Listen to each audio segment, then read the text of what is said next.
Bismillahirrahmanirrahim. Bapak Ibu semuanya, hari ini insyaallah dengan Ibu kita materinya. Kalau Ibu kemarin materinya pada berat, hari ini kita coba materi tentang ibadah kurbannya. Materi ini tidak terlalu berat kita. Bismillahirrahmanirrahim. Al-Udhiyah wal Aqiqah. Di sini Syekh Abdullah Suhaimi membedakan tentang bab udhiyah. Udhiyah itu adha ihsan, yaitu yang sering kita sebut dengan Idul Adha atau Idul Kurban. Bismillahirrahmanirrahim. Kalau kita melihat apa itu yang namanya kurban, kurban itu berasal dari kata korban yang kurban. Bahasa yang lainnya takorban yang takorban, artinya itu dekat. Makanya kita sering mentakorkan diri kepada Allah. Kita artinya mendekatkan diri kepada Allah. Yang namanya kurban itu mendekatkan diri kepada Allah melalui ibadah yang namanya ibadah kurban. Bapak Ibu yang dirahmati Allah Subhanahu wa Ta'ala, dahulu ketika Islam belum datang, orang Arab jahiliyah itu sudah terbiasa dengan yang namanya 3 hal ketika menyembelih hewan berkaki 4. Sudah terbiasa 3 hal. Yang pertama,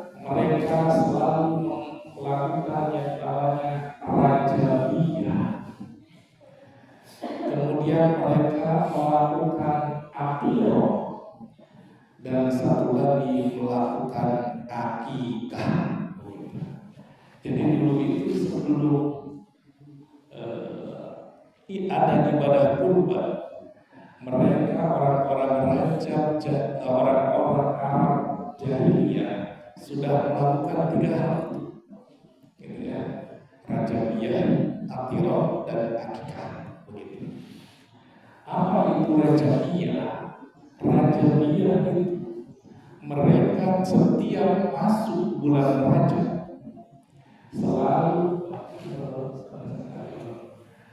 setiap masuk bulan Rajab, orang-orang Arab selalu menyembelih hewan yang berempat kaki, yang kakinya 4. Kemudian setelah disembelih, dibagi-bagikan dengan keluarga sang pemilik.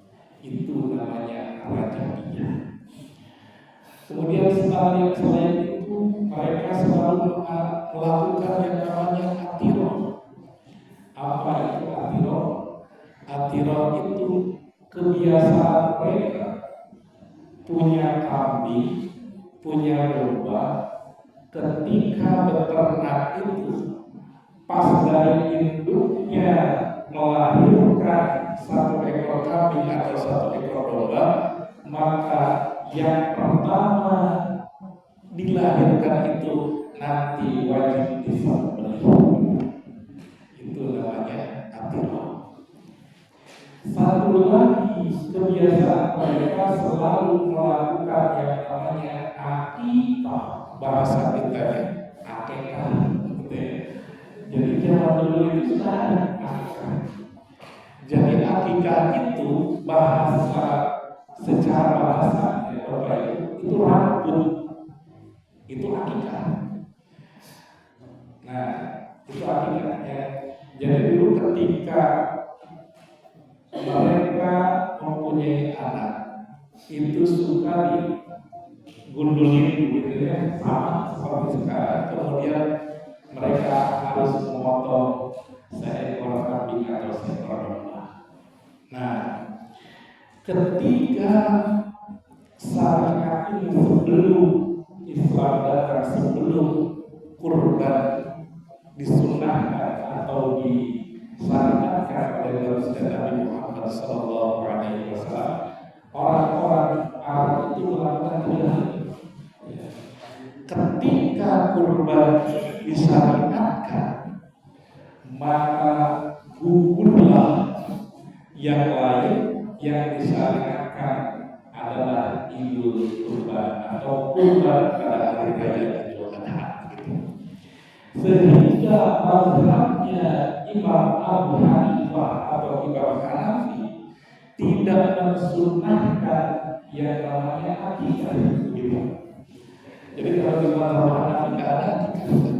Kenapa? Karena sudah syariatnya sudah ada yang namanya kurban.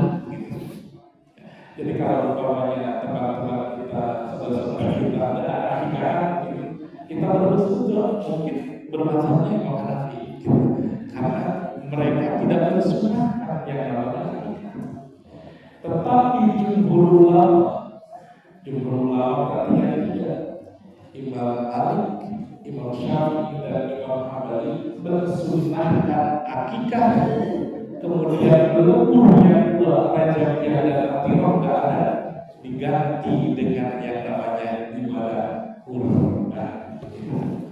Itu sejarah tentang kurban. Jadi yang disunahkan secara menurut jumhur ulama ada 2, yaitu kurban dan akikah. Sebenarnya itu secara sebelum syariat kurban diterapkan atau disyariatkan oleh Nabi Muhammad SAW. Selanjutnya beberapa yang dirahmati Allah Subhanahu wa Ta'ala. Kalau kita bicara masalah kurban, kita pasti selalu diingatkan dengan sejarah-sejarah terutama Nabiullah Ibrahim alaihissalam.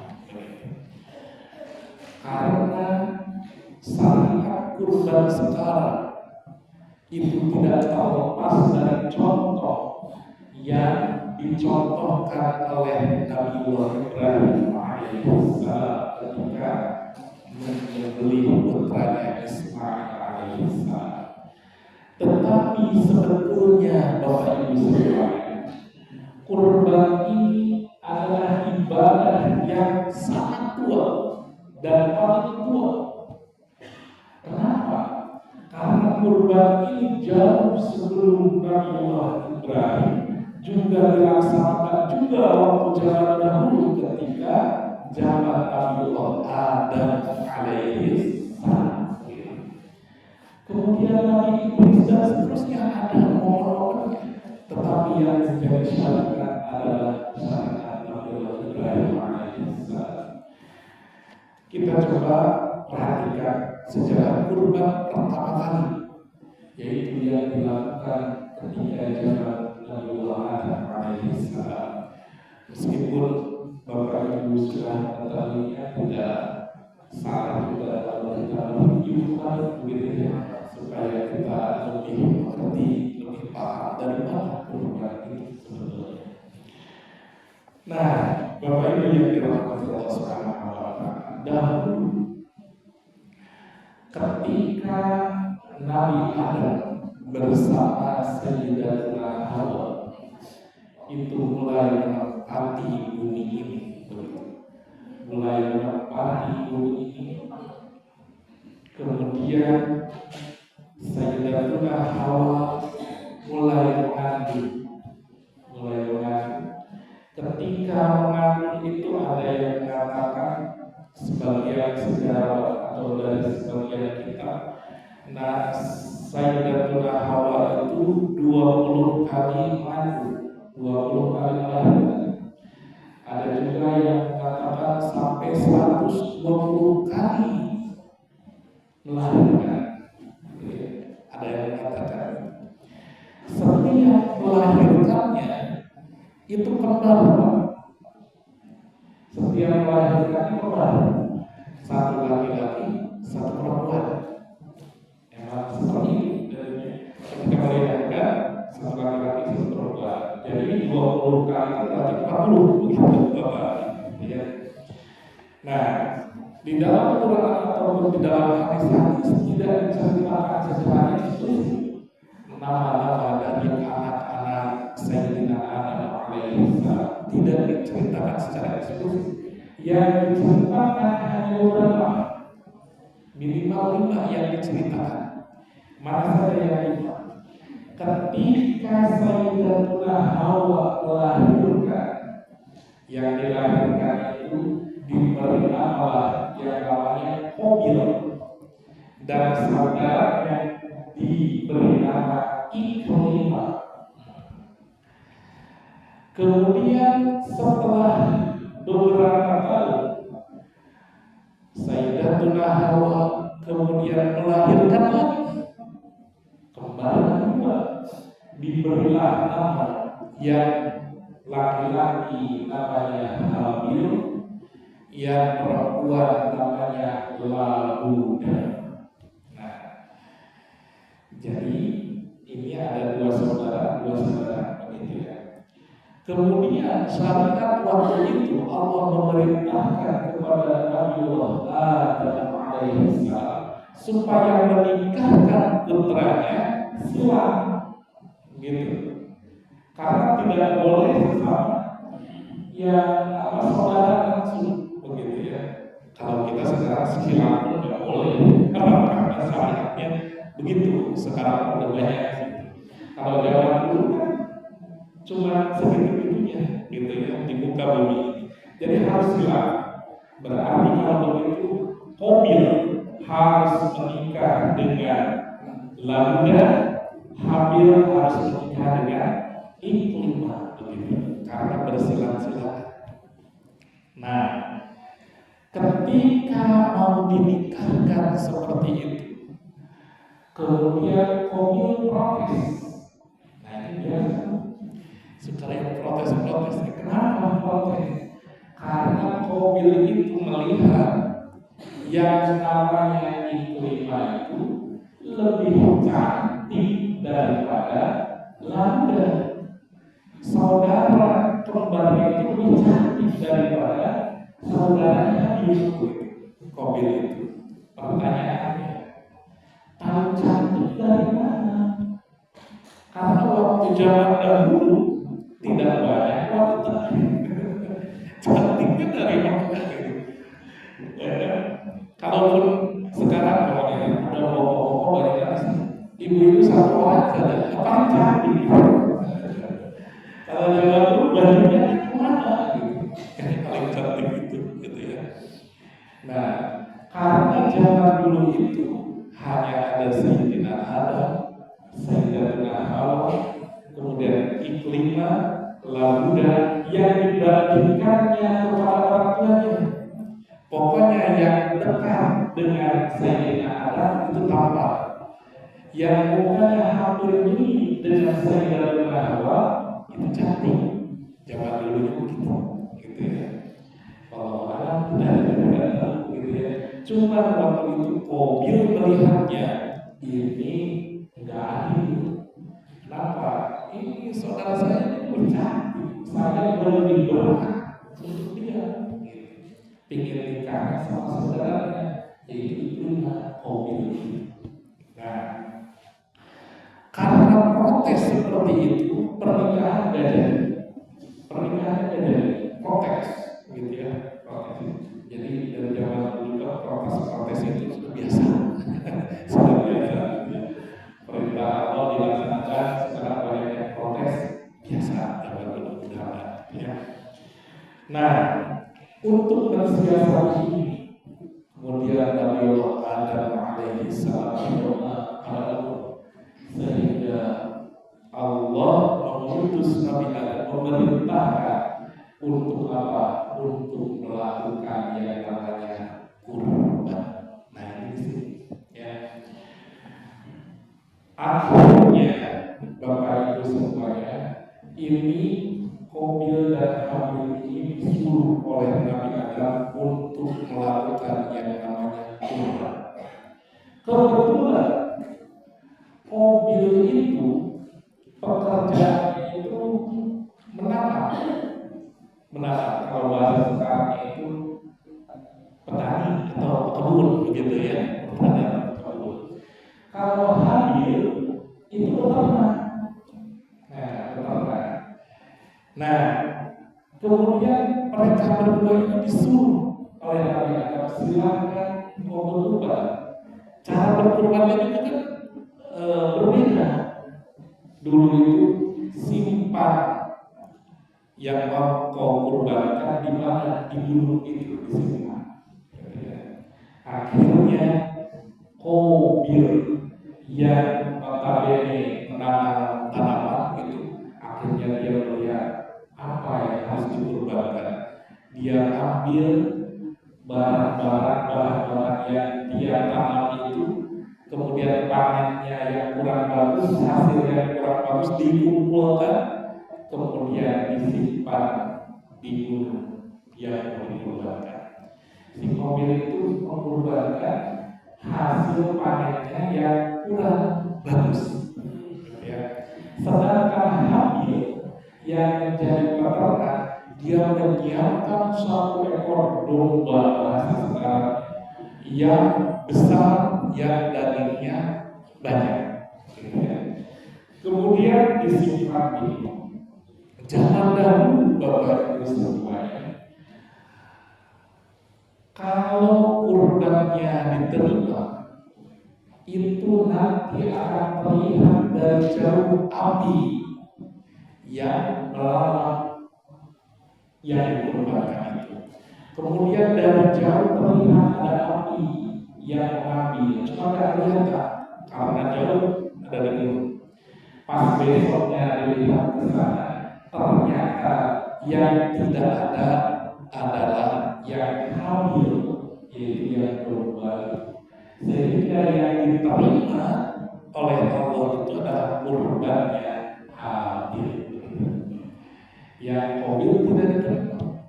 Nah, akhirnya mereka diputuskan oleh Nabi Adam alaihissalam bahwa Habillah yang berhak untuk menikahi yang namanya Iklimah. Karena yang sebetulnya udah hati, begitu ya. Tapi untuk meyakinkan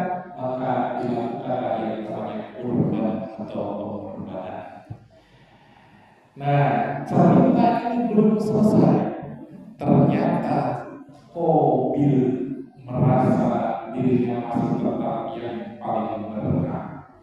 Inilah yang namanya mulai nafsu itu di sini, Bapak Ibu semua. Nafsunya itu di sini. Ia turun, wah, cewek wawancara terus begitu. Itulah nafsu yang namanya nafsu syahwatiyah itu. Makanya harus dikendalikan yang namanya nafsu seperti ini. Nah, akhirnya si Qabil berencana untuk apa? Untuk menghabisi yang namanya saudaranya, yaitu Habil gitu. Nah, zaman dahulu masih bingung bagaimana cara menghabisi. Masih bingung juga karena pertama kali terjadi di kaum ini, dan ini terjadi yang namanya pembunuhan pertama kali di muka bumi. Akhirnya bagaimana? Akhirnya ketika Habil sedang tidur, si Qabil ini bawa batu, kemudian dari atas digelindingkan batu itu, kenalah kepada kepala si Habil. Akhirnya meninggallah Habil. Ketika Habil sudah meninggal, ini Qabil bingung lagi. Apa bingung? Ini harus gimana? Karena zaman dulu belum ada gitu. Pertama kali terjadi seperti itu. Habil bingung harus gimana? Nah, akhirnya selama berhari-hari itu jasadnya Habil itu dibawa-bawa, tidak tahu harus gimana. Begitu. Akhirnya Allah mengutus di cerita-cerita di kisah, Allah mengutus burung gagak. Kemudian burung gagak ini berkelahi begitu, sehingga yang satunya mati, yang satunya karena sudah mati mencakar-cakar ke bawah, yaitu ke tanah. Nah, Qabil melihat ini, akhirnya dia menggali tanah, kemudian Habil yang sudah mati dimasukkan ke dalam tanah. Ini terjadi yang pertama kali di muka bumi. Ini sejarah kurban yang pertama yang terjadi. Nah, di satu riwayat karena Habil sudah mati, sudah meninggal, kemudian Nabiullah Adam alaihissalam merasa sedih. Kenapa? Karena Habil ini paling penurut gitu bahasa. Ini anak kita paling soleh. Nabi Adam itu merasa sedih, sehingga Allah ganti dengan bayi yang satu-satunya bayi itu dilahirkan oleh Sayyidatuna Hawa tanpa kembar. Nah, jadi setelah Habil meninggal mati, kemudian Sayyidatuna Hawa melahirkannya. Habil melahirkannya kalau yang dulu itu berkembar, ini berdua terus, yang ini tidak, cuma satu. Dilahirkan dan diberi nama bayi yang lahir itu namanya Sis, yang kita sebut dengan Nabiullah Sis alaihi salam. Gitu ya. Jadi Nabi yang kedua setelah Nabiullah Adam itu adalah Nabi Sis alaihi salam, yang mengganti Habil yang mati dibunuh, kemudian Sayyidatuna Hawa melahirkan yang disebut yang bernama Sis, yang artinya menjadi Nabiullah Sis alaihi salam. Nah, Nabi Sis ini Bapak Ibu diberikan tugas oleh Allah, karena yang paling banyak dapat suhu itu Nabi Sis, 50 suhu. 50 suhu dari Allah diturunkan kepada Nabi Sis. Salah satu tugas Nabi Sis itu apa? Waktu zaman dahulu Nabi Sis diberikan tugas oleh Allah adalah menutup batas apa? batas penglihatan kita supaya tidak bisa melihat yang namanya jin. Jadi zaman dulu sudah ditutup oleh Nabiullah Sis alaihissalam. Jadi kalau sekarang ada yang ragu-ragu melihat itu, ya tanda-tanda besar. Karena oleh Nabi Sis sudah ditutup, gitu ya, sudah ditutup. Nah, begitu ya, Bapak Ibu yang dirahmati Allah Subhanahu wa Ta'ala. Jadi Nabi Sis, kemudian dari Nabi Sis itulah nanti akan lahir yang namanya Nabi, termasuk rundanya itu kepada Nabi kita Nabiullah baginda Nabi Muhammad sallallahu alaihi wasallam. Ketika Nabi Sis itu turun, udah mulai dewasa, kemudian diperintahkan oleh Nabi Adam perangi itu si Qabil yang sudah membunuh Habil. Karena waktu dulu itu si Qabil itu langsung pergi ke suatu tempat jauh, kemudian Nabi Sis diperintahkan oleh Nabi Adam untuk memerangi yang namanya Qabil. Diperangilah Qabil sampai ditawan Qabil itu, gitu ya, sampai kalah. Nah, cerita-cerita selanjutnya, kisah selanjutnya, kemudian Nabi Sis melahirkan siapa terus, yang nantinya sampai kepada baginda Nabi Muhammad sallallahu alaihi wasallam. Nah, itu cerita atau kurban pertama kali yang terjadi di muka bumi, gitu ya. Apakah setelah itu tidak ada kurban banyak? Setelah itu ada riwayat-riwayat tentang masalah kurban, terus tiap generasi ada, sampailah kepada Nabiullah Ibrahim alaihi salam. Nah, ini riwayatnya ketika Nabiullah Ibrahim alaihi salam diperintah oleh Allah dalam mimpinya untuk menyembelih yang namanya Ismail alaihissalam. Walaupun rekan-rekan kita yang lain mengatakan yang mau disembelih itu adalah Nabiullah Isa alaihissalam, bukan Ismail alaihissalam. Ini terjadi perdebatan di tafsir Quran sendiri gitu. Ada yang mengatakan Nabi Ismail, ada yang mengatakan Nabi Isa. Tetapi kita alhamdulillah mau Nabi Isa, mau Nabi Ismail, tidak masalah. Yang penting nggak jadi disembelih. Yang penting nggak jadi disembelihnya. Yang disembelihnya adalah hewan berkaki 4, begitu ya. Nah, kalau kita Ahlus Sunnah wal Jamaah yakini yang mau disembelih itu adalah Nabiullah Ismail alaihissalam. Ketika malam tanggal 8, Nabi Ibrahim alaihissalam bermimpi menyembelih anaknya Nabi Ismail alaihissalam. Nah, ketika tanggal 8 itu Nabi Ibrahim merenung berpikir, apakah dia ini dari Allah? Merenung gitu ya. Maka yang merenung itu bahasa Arabnya itu adalah tarwiyah. Makanya kita suka disunahkan untuk puasa tarwiyah. Itu merenung bahasanya. Jadi Nabiullah Ibrahim itu merenung di tanggal 8 itu, berpikir apakah ini perintah dari Allah, apakah ini perintah dari Allah atau tidak. Malam selanjutnya ternyata mimpinya sama, begitu. Pas mimpi yang sama tanggal 9 itu, makanya Nabi Ibrahim sudah yakin ini dari Allah, sehingga namanya adalah Arafah. Arafah itu apa? Sudah tahu bahasa Arabnya itu Arafah. Arafah itu tahu, kenal. Ini dari Allah perintahnya. Makanya tanggal 9 itu disebut dengan Arafah atau hari Arafah, gitu ya. Jadi disunahkan untuk puasa tarwiyah tanggal 8 dan puasa Arafah di tanggal 9. Ini adalah kisahnya, gitu ya, Nabiullah Ibrahim alaihissalam. Nah, yang menjadi sangat baginda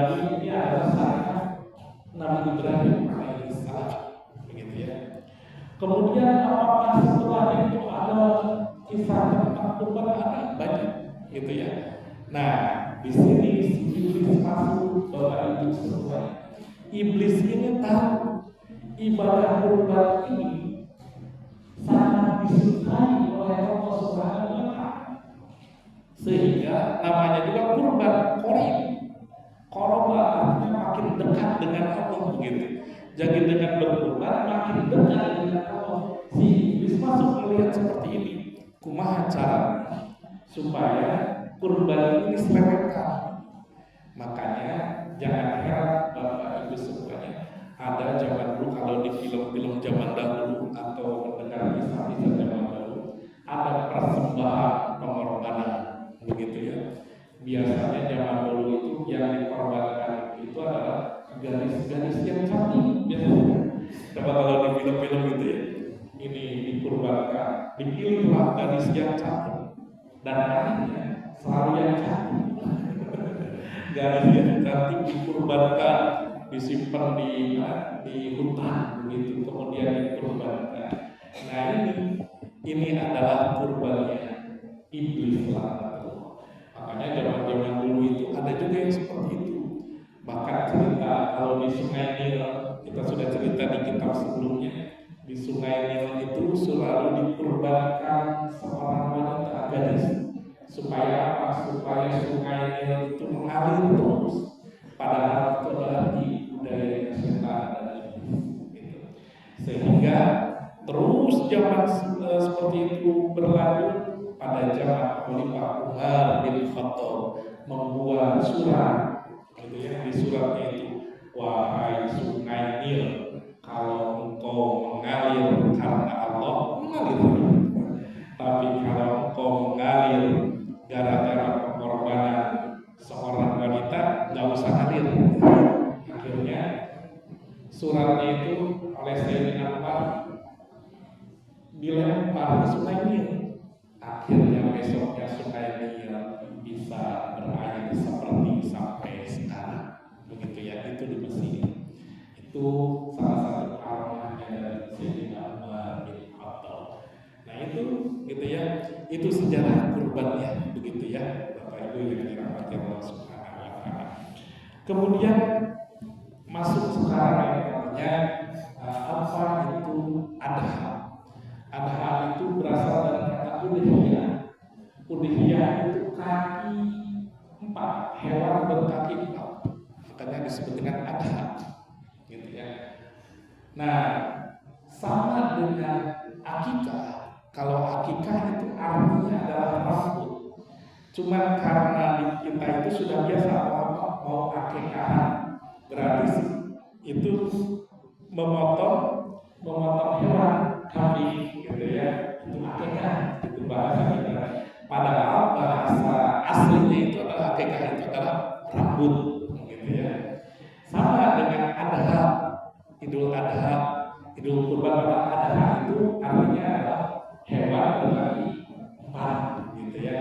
Karena pekerjaannya menyembelih, maka kita sebut dengan adha. Padahal arti sebenarnya adalah hewan berkaki 4. Nah, Bapak Ibu yang dirahmati Allah Subhanahu wa Ta'ala, ibadah kurban ini, Bapak Ibu, ini menurut jumhur ulama itu disunnahkan, gitu ya, dan termasuk adalah sunnah muakkad, sunnah yang sangat dianjurkan, dan makruh meninggalkannya bagi orang yang mampu. Jadi orang yang mampu ternyata tidak berkorban, itu makruh. Itu menurut jumhur ulama. Tetapi menurut Imam Abu Hanifah, Imam Hanafi, kurban ini hukumnya wajib setiap tahun. Nah, menurut Imam Abu Hanifah atau Imam Hanafi, kurban ini wajib setiap tahun. Ya, ini Imam Hanafi. Ya, kalau Imam Syafi'i, kemudian Imam Malik, kemudian Imam Hambali, itu adalah sunnah muakkad. dan meninggalkannya makruh, begitu ya. Kalau Imam Asy-Syafi'i ada yang namanya sunnah ain, ada yang namanya sunnah kifayah. Itu menurut Imam Syafi'i. Ya. Maksudnya sunnah ain apa? Sunnah ain itu adalah sunnah untuk diri. Kifayah itu umpamanya dalam satu keluarga ada yang kurban satu, maka tercukupilah sunnahnya dalam keluarga itu. Itu menurut Imam Syafi'i. Terus kita bagaimana? Ternyata bahwa itu semuanya dulu di sini ceritakan Abu Bakar Siddiq, Umar bin Khattab itu tidak tiap tahun melakukan kurban, cuma dulu itu. Kenapa? Karena takut nanti umat setelah dia menyangka itu wajib, begitu. Nah inilah yang jadi dasar Imam Asy-Syafi'i mengeluarkan ada yang namanya sunnah ain dan sunnah muakkad, begitu ya. Nah ini ada beberapa tentang hukum udhiyah atau hukum tentang ibadah kurban. Nah, Bapak Ibu yang dirahmati Allah Subhanahu wa taala, di sini diceritakan bahwa yang namanya ibadah kurban itu sunnah dan akan berubah menjadi wajib itu adalah dalam beberapa hal. Yang mana? Yang pertama ketika bernazar, umpamanya Bapak Ibu bernazar mau kurban, maka itu berubahlah yang asalnya sunnah menjadi wajib. Konsekuensinya apa? Konsekuensinya ketika makan dagingnya, kalau yang wajib itu kita tidak boleh makan dagingnya. Gitu ya. Umpamanya kita berkurban, kurbannya kurban jadi nazar, maka kita tidak boleh makan daging. Kalau kita yang sunnah, yang biasa, itu masih ada bagian bagi kita. Dan kita disunnahkan menurut Imam Syafi'i untuk makan daging itu, untuk mengambil keberkahan. Ya. Tapi kalau sifatnya wajib, kita tidak boleh memakan daging itu. Umpamanya kita bernazar tentang saya bernazar kalau saya punya uang sekian, kalau saya punya mobil, kalau saya punya motor, saya bernazar akan kurban, itu nazar, ya, nazar. Kemudian yang kedua yang berubah hukumnya itu ketika hewan dibeli oleh orang miskin. Nah ini jadi wajib. Umpamanya ini kan kalau orang yang tidak mampu itu tidak disunahkan, ya. Tetapi kalau umpamanya ada orang yang tidak mampu, kemudian dia membeli hewan untuk kurban, ternyata itu berubah statusnya menjadi wajib. Nah begitu Ustaz. Jadi di sini Pak, ketika orang yang yang tidak punya, gitu ya, tidak punya rumah, tidak punya apa, kemudian membeli hewan kurban, maka statusnya itu menjadi wajib. Sama halnya dengan yang ketiga. Yang ketiga bagaimana? Yang ketiga adalah orang kaya tidak mau berkurban, dipaksa oleh masyarakat untuk berkurban, dituntut. Malah menurut Imam Abu Hanifah wajib, umpamanya gitu. Ini masalahnya Imam Abu Hanifah.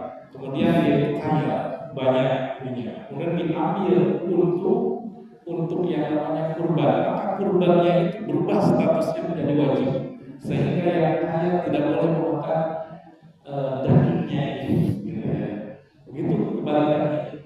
Kalau orang miskin, dia dengan ingin begitu, padahal dia tidak disunahkan untuk kurban, begitu ya, karena tidak punya, tapi dia berusaha sampai membeli begitu, maka statusnya menjadi kurban wajib, begitu ya. Jadi ada tiga hal. Nah nadar, kemudian orang yang tidak punya membeli, gitu ya. Kalau kita bukan tidak punya ya salah. Kenapa? Karena syaratnya ini kan harus mampu. Nah, mampunya seperti apa nanti diceritakan di sini, gitu ya. Ini yang tidak mampu seperti apa? Nanti ada diceritakan seperti apa, gitu ya. Yang dimaksud di sini ada yang tidak mampu. Kalau kita insya Allah orangnya mampu, gitu ya. Dengan punya pakaiannya ini tentu orang mampu, gitu ya. Yang tidak mampu itu yang benar-benar tidak mampu untuk makan pun tidak, nanti ada kriterianya, gitu ya. Tetapi untuk keluar beli, berusaha beli maka itu jadi wajib hukumnya, gitu ya. Jadi wajib. Bapak Ibu yang dirahmati Allah Subhanahu wa taala.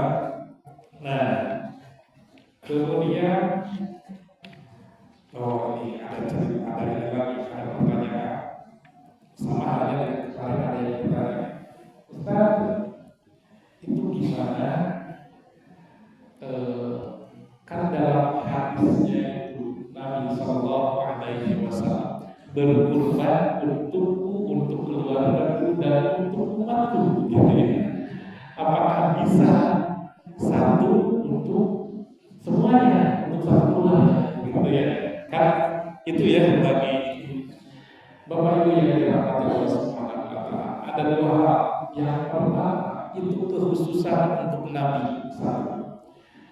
Kemudian yang kedua itu tafsirnya dari para ulama itu untuk pemimpin. Jadi kalau untuk kita satu, gitu ya. Maksudnya karena saya berkorban ya atas nama saya, tapi yang namanya hadiahnya atau pahalanya kita berikan kepada keluarga kita, itu boleh. Tetapi ketika korban sunnah hanya satu untuk satu. Kalau untuk pemimpin umpamanya pada saat itu boleh, karena untuk amir, gitu. Saya berkorban untukku dan untuk warga itu boleh, gitu ya, boleh, gitu ya. Tapi itu untuk amir, tafsirnya begitu. Walaupun tafsir yang lain kata itu kekhususan untuk baginda Nabi Muhammad Sallallahu Alaihi Wasallam, sehingga Nabi itu ketika mau menyembelih berkorban ingat kepada kita sehingga atas nama kita. Sehingga apa? Sebagian ulama mengatakan itulah sebabnya kita menjadi tidak wajib, hanya sunnah saja, begitu ya. Karena Nabi sudah ingat dulu ketika mau berkorban kita. Jadi untuk jumhur ulama di sini adalah sunnah ain dan sunnah kifayah untuk menurut Imam Syafi'i, mazhabnya Imam Syafi'i. Itu paling ternyata atasnya sampai dua lembar. Bapak Ibu yang dirahmati Allah Subhanahu wa taala. Nah, kemudian di sini akan diceritakan tentang yang wajib itu bagi siapa yang mampu itu. Tadi yang diceritakannya sedikit lagi. Tadi yang disebut mampu itu seperti apa? Nah, kalau menurut Imam Malik, walladzi la yahtaju ila samana dari al-marwati fi amihi. Artinya menurut Imam Malik yang disebut orang mampu dan sunnah untuk berkorban itu dia punya cadangan untuk 1 tahun ke depan, punya aset untuk 1 tahun ke depan. Itu menurut Imam Malik, gitu ya. Punya aset uang selama 1 tahun ke depan itu orang yang mampu, dan sehingga disunnahkan untuk berkorban, gitu. Itu menurut Imam Malik. Menurut Imam Syafi'i yang disebut mampu untuk berkorban itu adalah dia punya kelebihan harta, kelebihan uang selama hari raya kurban dan tasbih begitu. Jadi umpamanya per harinya dia butuh 100.000, umpamanya per harinya butuh 100.000. Hari raya kurban tasbih 3 berarti 400.000. Dia minimal punya 400.000 untuk kebutuhan dia selama tasbih, maka dia termasuk orang yang mampu gitu ya, orang yang mampu. Itu menurut Imam Syafi'i. Menurut Imam Hambali, menurut Imam Hambali ini dia bisa mendapatkan untuk beli hewan kurban walaupun dia berhutang. Menurut Imam Hambali, walaupun dia berhutang, dia disebut mampu asalkan dia yakin hutangnya nanti akan terlunasi selama 1 tahun ke depan. Nah, ini menurut Imam Hambali. Ya, itu orang yang mampu ya, dengan berhutang pun gitu ya. Nah, menurut Imam Hanafi itu dia punya uang 200 dirham. 200 dirham itu kurang lebih sekarang berapa ya? Ya sekitar 200 dirham sekitar 900.000 rupiah. 900.000 rupiah ketika dia hari raya. Ketika dia hari raya punya uang sisa 900.000 rupiah, maka itu bisa dikatakan dia mampu. Maksudnya gini, udah dibelikan kurban, sisa masih ada 900.000, itu dianggap mampu menurut Imam Hanafi. Ternyata macam-macam ya. Terus bagaimana kita ambil menurut imam kita yang paling banyak kita itu Imam Asy-Syafi'i. Minimal ketika hari raya Idul Kurban dengan hari tasyrik kita ada bekal gitu ya, itu sudah termasuk mampu. Mudah-mudahan kita diberikan kekuatan oleh Allah Subhanahu wa taala, dilancarkan. Kalau mau dilancarkan ini, kita tuh punya dilancarkan kaum kita untuk melakukan yang namanya kurban begitu ya. Karena kadang-kadang suka padahal ini kurban ini dari zaman dulu, dari ketika Nabi Adam alaihissalam, ini adalah ibadah yang tua, ibadah kurban, korban yang kurban, artinya mendekatkan diri kepada Allah Subhanahu wa taala, sehingga iblis pun berusaha untuk menyesatkan dengan cara kurban menurut mereka gitu ya.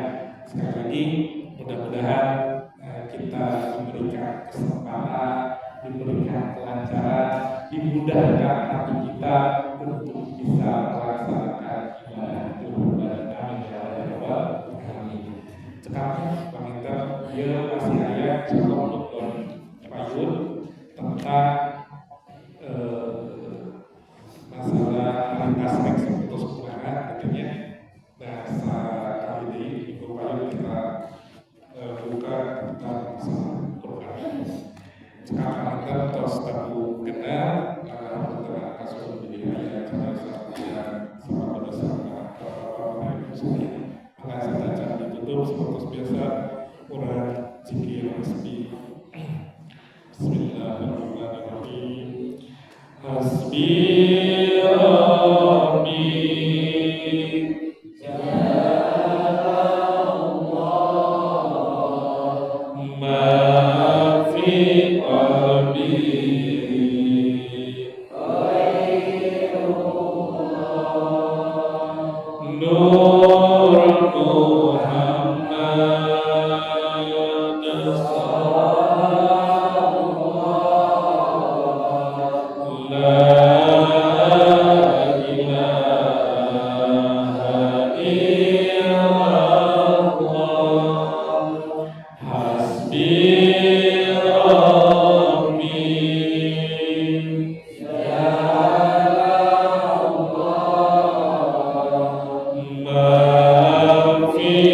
Rabbi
Wassalamualaikum